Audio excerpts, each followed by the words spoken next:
John chapter 19, verses 25 to 42.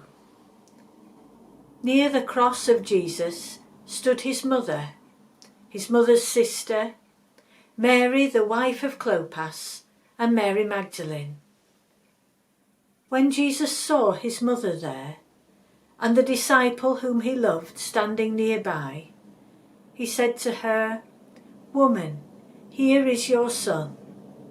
And to the disciple, "Here is your mother." From that time on, this disciple took her into his home.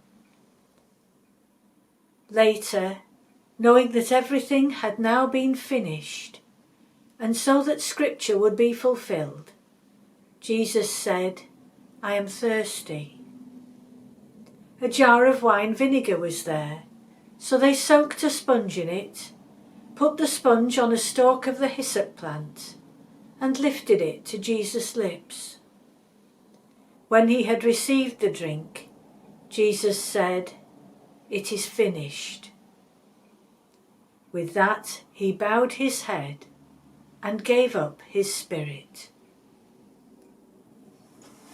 Now it was the day of preparation, and the next day was to be a special Sabbath. Because the Jewish leaders did not want the bodies left on the crosses during the Sabbath, they asked Pilate to have the legs broken and the bodies taken down. The soldiers therefore came and broke the legs of the first man who had been crucified with Jesus, then those of the other.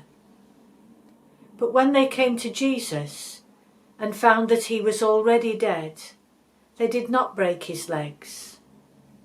Instead, one of the soldiers pierced Jesus' side with a spear, bringing a sudden flow of blood and water.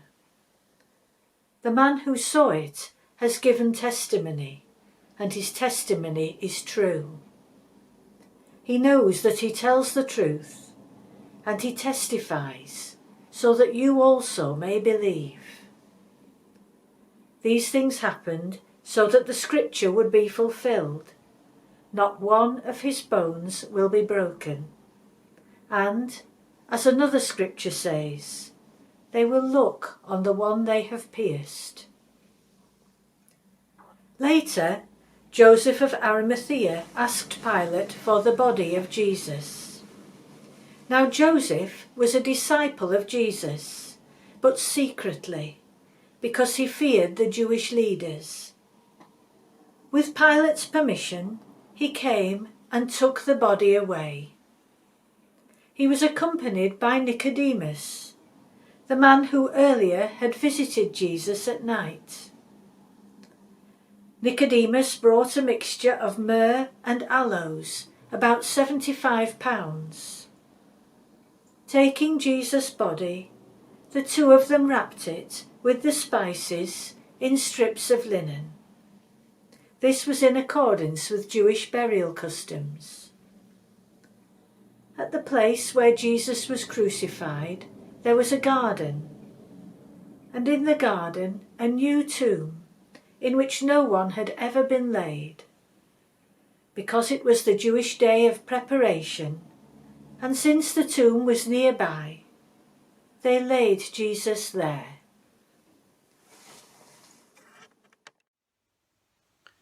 I was at the foot of the cross when Jesus died. I was one of his disciples, but there was nothing I could do to help him. And as if dying slowly in agony wasn't enough, the priests and the teachers of the law started taunting him. Oh, how they looked so pleased with themselves now that Jesus couldn't answer back. But when I heard them shout, "Come down from the cross so that we may see and believe," I thought, yes, of course, that's what's going to happen. Jesus can raise the dead, walk on water, feed thousands and tell a storm to stop. I know, I've seen him do it. Getting himself down from a cross won't be any trouble. Or the Father will send an angel to lift him gently down to the ground. I was actually looking forward to seeing their faces when it happened. But it didn't happen. Jesus remained on the cross, getting weaker and weaker. Finally, after what seemed an eternity, Jesus uttered, "It is finished," bowed his head and died. I knew then that Jesus wasn't going to save himself. As I watched them take his broken, lifeless body down, I felt so confused. Why did he have to die like that? Why hadn't Jesus saved himself from that terrible death? Then I started thinking about the things that Jesus had told us about himself. And finally the penny dropped. This was all part of the Father's plan. Jesus had died on the cross for a reason. Jesus knew it had to happen, so he willingly let it happen. Jesus willingly let himself be humiliated, tortured, and killed in the most painful way imaginable. And Jesus did it for me, and he did it for you. He did it for everyone. It wasn't the nails that had kept Jesus on the cross at all.